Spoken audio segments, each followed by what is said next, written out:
Je ne suis pas migrant, je ne suis pas exilé, je ne suis pas homme de couleur. Je suis un enfant de tous les pays.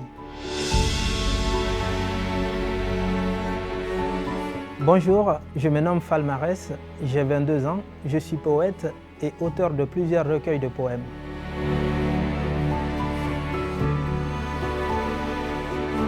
Je suis originaire de Guinée, je suis né à Conakry, j'ai quitté là-bas en 2016 en passant par le désert du Mali, l'Algérie, la Libye où je suis resté pendant plusieurs mois et ensuite la Méditerranée, l'Italie. Mon périple a duré presque une année. Durant tout le parcours, tout a été dur. Quitter Gao, venir en Algérie, c'est le désert, donc même en ce moment encore, c'est des endroits instables où règne la force, la loi du plus fort. En Algérie, j'ai passé plus de 6 mois à Alger. Et pour la petite histoire, moi je suis arrivé et il pleuvait beaucoup, il faisait froid, c'était pendant l'hiver. J'ai rencontré quelqu'un, un monsieur qui travaillait dans un chantier, qui m'a pris dans son chantier où je travaillais, donc où je dormais encore.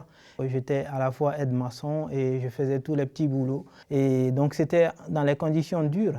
Et la Méditerranée, c'est une question de chance. Parce que quand on est noyé, on ne pourra rien faire. Moi d'ailleurs, je ne sais pas nager.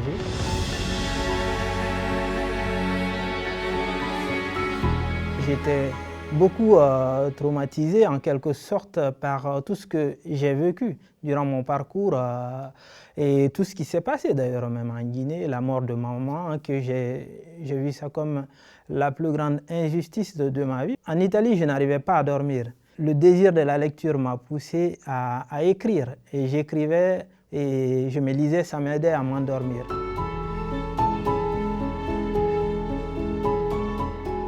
Et de l'Italie, j'ai décidé de venir en France. Si notre minorité est reconnue, on est accueilli par l'aide sociale à l'enfance qui nous confie ensuite à des associations. Moi, j'ai été confié aux apprentis d'Auteuil à Vannes, où je suis resté pendant plus de 2 ans. Je n'osais pas parler aux gens. J'étais aussi timide, beaucoup plus timide en ce moment-là qu'aujourd'hui. Et je partais tous les jours dans les médiathèques et je passais quasiment toutes mes journées là-bas. Je lisais, j'écrivais. Je n'ai pas arrêté d'écrire. C'est d'ailleurs en France que l'écriture est devenue une passion pour moi. Et ça m'aidait à dépasser aussi tous ces souvenirs. Ça me portait en amour.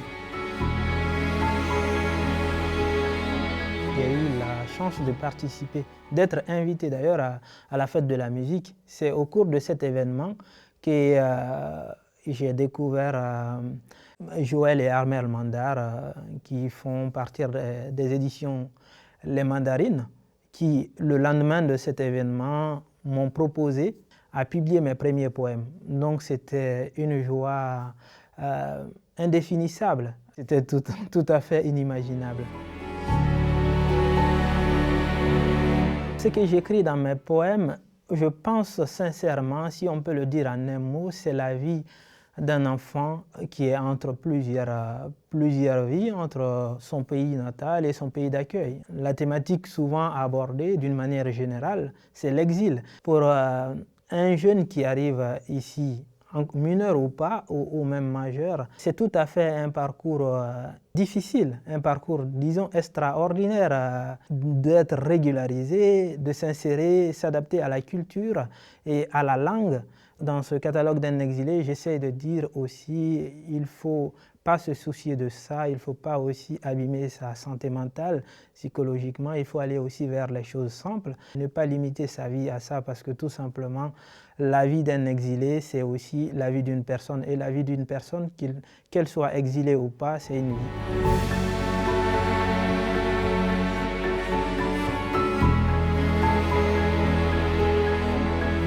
Le titre c'est « Je ne suis pas migrant, je ne suis pas exilé, je ne suis pas homme de couleur, je suis un enfant de tous les pays ».